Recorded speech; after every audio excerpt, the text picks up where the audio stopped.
Olá pessoal, estamos de volta para mais uma parte do nosso momento de meditação e estamos vendo o que? Ruth. Que história, hein? Cada coisa interessante e muito importante que aconteceu na história de Ruth e que nós podemos usar como exemplo para a nossa vida. Hoje nós vamos ver uma parte tão esperada, é a minha parte mais querida deste livro. É a parte onde vai acontecer o encontro de Ruth e Boaz. Finalmente eles vão se conhecer. E é a parte que eu disse para você que eu acho a parte mais linda. Depois da história de Jesus, é óbvio que é a história mais linda, a história de amor mais linda da Bíblia. Essa é a história mais linda depois da história de Jesus, que eu acho, tá bom? É a história de Ruth e Boaz. Pois bem, nós vamos ver essa história, essa parte da história, não é? Que é bem interessante e tem umas coisas assim que mostram a cultura desse povo, umas coisas assim que acho bem interessante a gente analisar. Pois bem, nós vimos que a Noemi e a Ruth saíram lá de Moabe e vieram para Belém de Judá, né? E ela chegando, ela foi procurar suas terras, mas ela não tinha condições de plantar, de administrar, ela não tinha como contratar empregados para poder fazer as plantações, para fazer todo o gerenciamento daqueles negócios. Uma, porque as mulheres não tinham autonomia para isso. Lembra que eu falei na vez passada que não tinham autonomia para isso? Quando uma mulher ficava viúva, ela tinha que procurar, se ela não tivesse filhos que pudessem assumir o lugar do pai como gerente de tudo, ela tinha que procurar um parente mais próximo que viesse a tomar conta dos seus negócios. Esse parente tinha que comprar o que era dela, né, e gerenciar e conservar aquilo no nome do falecido, era ser o resgatador, isso chamava-se ser o resgatador. É interessante isso, né? Por exemplo, se você compra um negócio, você compra e passa pro seu nome, não é? Você compra uma casa, você não vai deixar a casa no nome da pessoa que você comprou, você vai comprar e passar no seu nome, certo?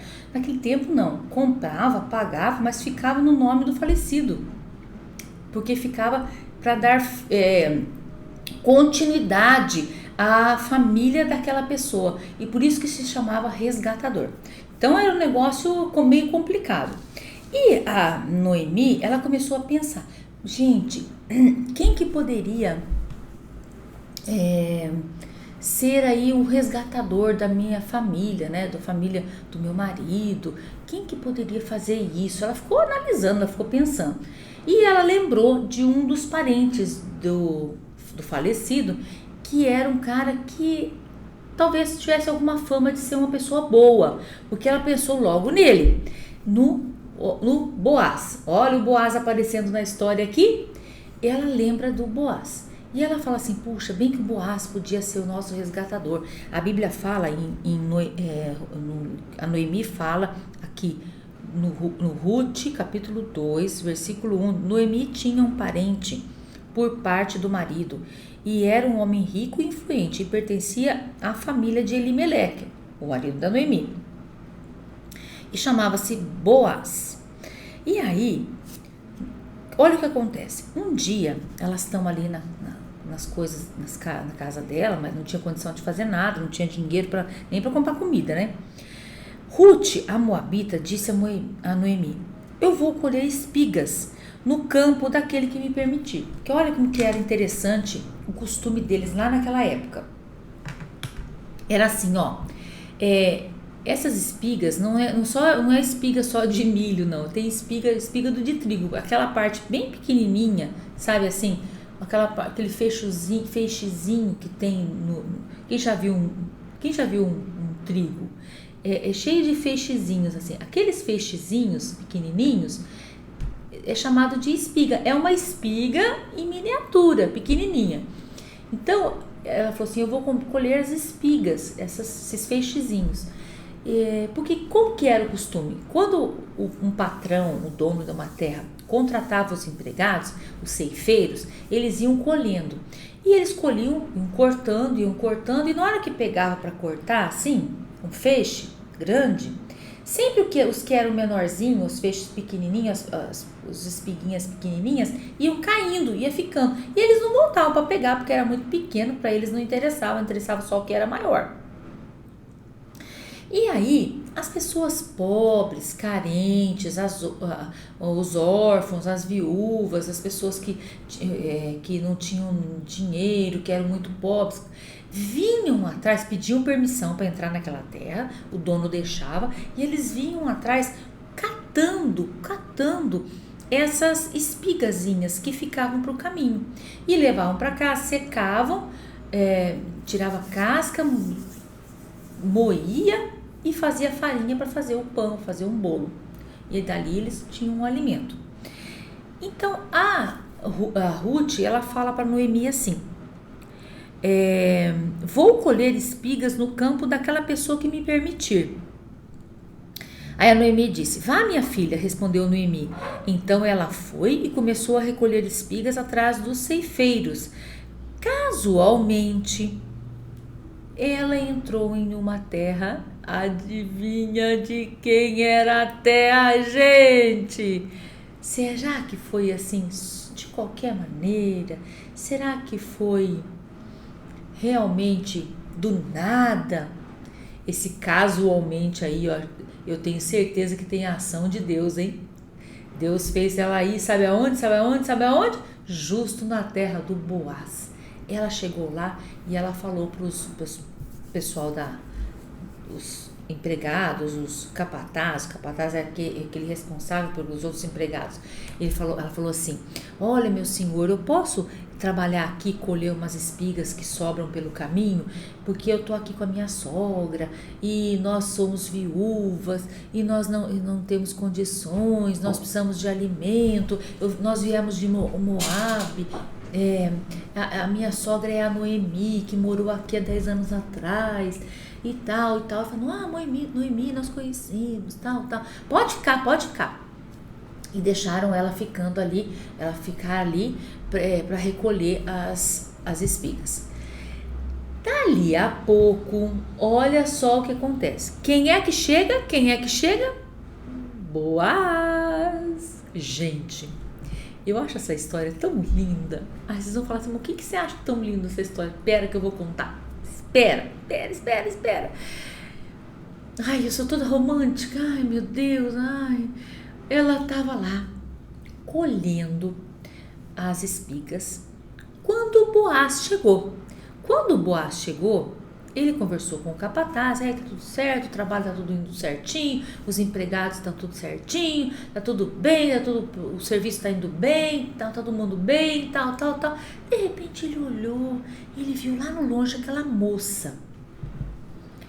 Ele olhou, ele falou assim, ele pensou, eu acho, que moça bonita, é nova, nunca vi aqui, nunca vi. Aí ele falou pro capataz, quem é aquela moça lá? Aí o capataz falou assim, patrão, ela é uma moça que veio de Moabe, contou toda a história. Aí ela é nora da Noemi. Aí ele falou assim, Noemi é a mulher do Elimeleque, meu parente. Puxa, acho que devia ser primo dele, assim, alguma coisa assim. O tio, sei lá, parente. Eu acho que era primo, eu acho. A Bíblia não fala, eu que tô falando. Aí ele falou assim, então ela tá aí colhendo alimento para ela e para a sogra. Puxa, que moça dedicada, né? Ele ficou meio mexido. Olha lá. Verso 6. O capataz respondeu para o Boaz, é uma moabita que voltou de Moabe com Noemi. Ela me pediu que a deixasse colher e recolher e juntar espigas entre os feixes após os ceifeiros. Ela chegou cedinho e está aqui em pé até agora. ela se sentou apenas um pouquinho lá no abrigo, que era um sol ardido, um sol forte. Era não, e é até hoje. Então disse Boaz a Ruth, ele foi lá conversar com ela. Ouça bem, minha filha, não vá colher em outra lavoura, nem se afaste daqui. Fique com minhas servas. Preste atenção onde os homens estão ceifando e vá atrás das moças que vão colher. Darei ordem aos rapazes para que não toquem em você. Quando tiver sede, beba da água dos potes que os rapazes encheram. Veja bem, ele falou para ela assim, fica aqui, não vai em outras terras não, fica aqui todo dia. Não sai daqui não. Em outras palavras, resumindo, ele disse assim, fica aqui que eu te protejo. Olha só, fica aqui que eu te protejo. Ele falou assim, fica aqui, fica junto com as minhas servas, não vai em outras terras, porque lá você corre o risco de ser atacada, né? Podia pegar alguém que violentasse, alguma coisa, né? Podia até ser morta. Ser levada como escravas, ali tinham muito disso, de sequestrar as mulheres e levarem como escravas. Enfim, ela corria risco. Ele falou, fica aqui, eu vou dar ordem para os meus empregados que ninguém encoste um dedo sequer em você. E fica aqui que você, se você quiser comida, se você quiser água, tem aqui. Olha só. Que será isso, hein, gente? Que será isso? Ela inclinou-se e, prostrada com o rosto em terra, exclamou, por que achei favor a seus olhos, ao ponto de o Senhor se importar comigo, uma estrangeira? Ela ficou pensando assim, por que o Senhor se preocupou comigo, eu sendo uma estrangeira? Por que o Senhor quer que eu fique aqui? E ficou tão preocupada. Ela percebeu, né? Por que o Senhor quer me proteger? Eu sou uma estrangeira. Naquele lugar, naquela época, eles davam prioridade a quem era da terra. Quem era estrangeiro era tratado meio que assim, sabe? Se tivesse comida para uma pessoa, tivesse um da terra e um estrangeiro, eles davam por da terra, o estrangeiro que passasse fome. Eles iam dar a comida para o estrangeiro se sobrasse. Era assim que eles agiam. Pois bem, aí o Boaz, no verso 11, capítulo 2, verso 11, olha o que ele vai falar, gente. Eu até grifei aqui na minha Bíblia, porque essa frase essa frase é demais. Boaz respondeu, olha o que ele vai falar. Contaram-me tudo o que você tem feito por sua sogra, depois que você perdeu seu marido. Como deixou seu pai, deixou sua mãe e sua terra natal para viver com um povo que você não conhecia bem. Gente, olha, ele ficou, vamos falar sério, ele ficou apaixonado por ela. Gente, olha nas entrelinhas, ele ficou apaixonado por ela. Ele falou assim, gente, que moça é essa? Que mulher é essa? Que jovem mulher é essa? Que jovem senhora é essa? Que pessoa é essa? Capaz de deixar a parentela, deixar o pai, deixar a família, a terra natal, para cuidar da sogra. Para morar com um povo que ela não conhecia.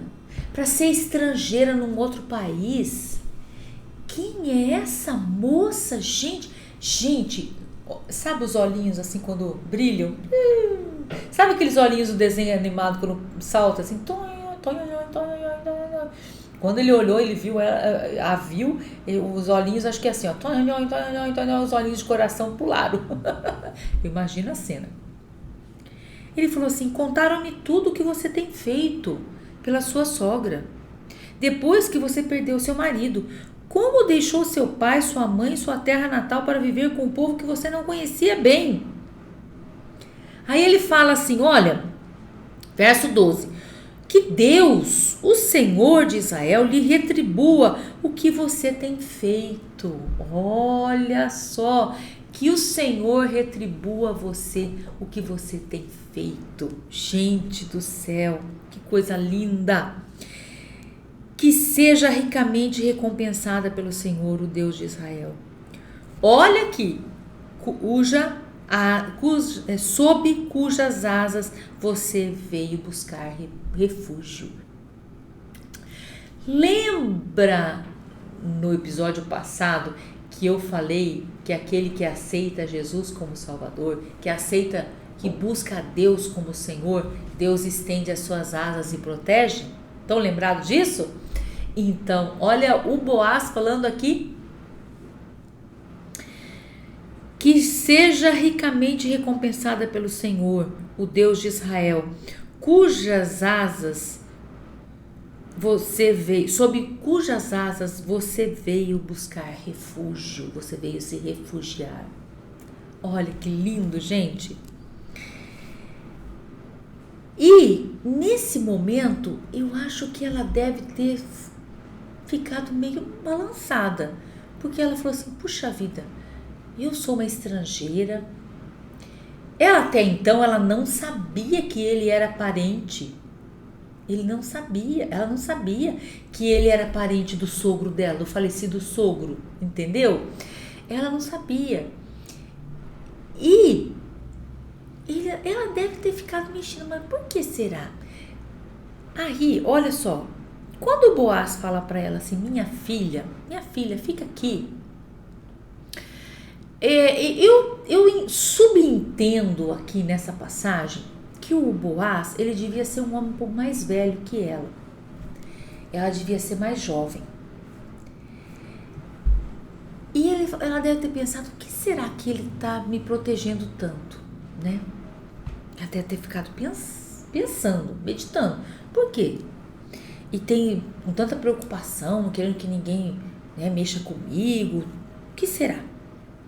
Aí no verso 13 diz assim: e ela disse: continuo eu a ser bem acolhida, meu senhor. O Senhor me deu ânimo e encorajou sua serva. Eu sequer sou uma de suas servas. Quer dizer, ela disse, ela está dando ele com respeito: o Senhor, eu fui bem acolhida desde que eu cheguei aqui e estou sendo bem acolhida, meu senhor. E o Senhor me deu ânimo para eu continuar. Encorajou sua serva. E eu sequer sou uma das suas servas. O Senhor tem feito tanto por mim, né? Aí, no verso 14, olha só. Na hora da refeição, Boaz lhe disse: vem cá, minha filha. Pegue um pedaço de pão e molhe no vinagre. Gente, eu fiquei curiosa. Será que é gostoso? Qualquer dia desse eu vou testar pão com vinagre para ver se é gostoso. Porque pão, apesar que o pão deles era diferente, né? É diferente do nosso aqui, a receita deles. Mas será que pão com vinagre é gostoso? Mas eles comiam. Sei lá que, mas eles comiam. Quando ela se sentou junto aos ceifeiros, olha só, Boaz lhe ofereceu grãos tostados. Ela comeu até ficar satisfeita e ainda sobrou. Eles comiam os grãos tostadinhos, torradinhos. Sabe o que a gente come? Castanha, amêndoa, essas coisinhas. Eles comiam as sementinhas tostadas, né? Eles comiam petiscando, né? E ela comeu até se fartar, até na tampa. Aí, olha o que aconteceu. E ainda sobrou. Quando ela se levantou para recolher as espigas, Boaz deu ordens a seus servos. Olha só, gente, agora é demais. Olha o que vai acontecer. Quando ela se levantou para recolher espigas, Boaz deu ordens aos seus servos: mesmo que ela recolhe entre os feixes, não a repreenda. Quer dizer, se ela for no lado que tiver feixe maior, deixa ela colher. Deixa, porque às vezes a pessoa está recolhendo e não percebe e vai ali no lado onde tinha os feixes maiores. E ele falou para ela assim, para o capataz: se ela errar o caminho e for para o lado onde tem espigas maiores, deixa ela colher, não fica bravo com ela. Ao contrário, quando estiverem colhendo, tirem para ela algumas espigas do feixe e deixem cair para que elas recolhas e não impeçam. Gente, olha um homem apaixonado, o que faz? É demais essa história, gente.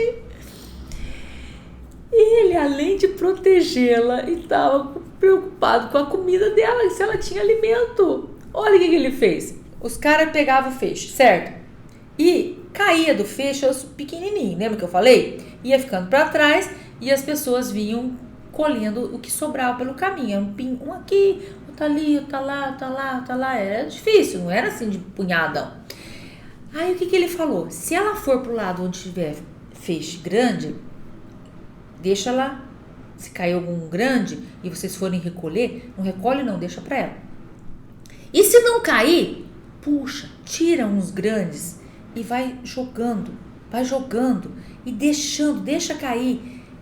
Quando ela estiver vindo na direção que ela estiver vindo, vocês deixam para ela colher mais, para ela não se cansar tanto. Olha lá.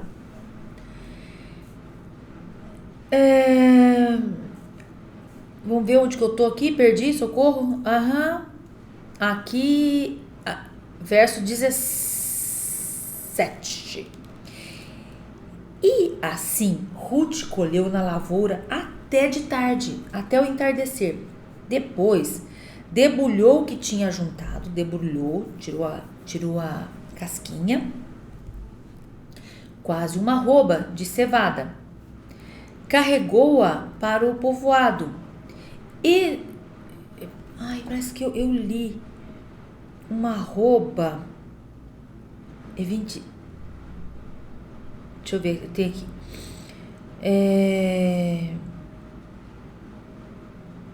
Não sei, não vou falar besteira. Mas eu li, gente, quanto era uma arroba. Esqueci agora. Quem tá assistindo aí que sabe, escreve aí quanto que é uma arroba. Gente, vou até procurar. Quanto é uma arroba? Vamos ver quem sabe. Vamos ver. Vamos procurar aqui, vamos saber. Vamos ver quem que é bom aí de medidas. Uma arroba em quilos, vamos saber. Uma arroba vem do tempo que a comercialização dos animais era feita, do peso do animal vivo e correspondia a quase 15 quilos. Uma arroba era quase 15 quilos. Então, eu sou ruim de medida, gente. Eu tenho que ver porque eu esqueço mesmo. Se eu perguntar amanhã, eu já não sei quanto que é uma arroba.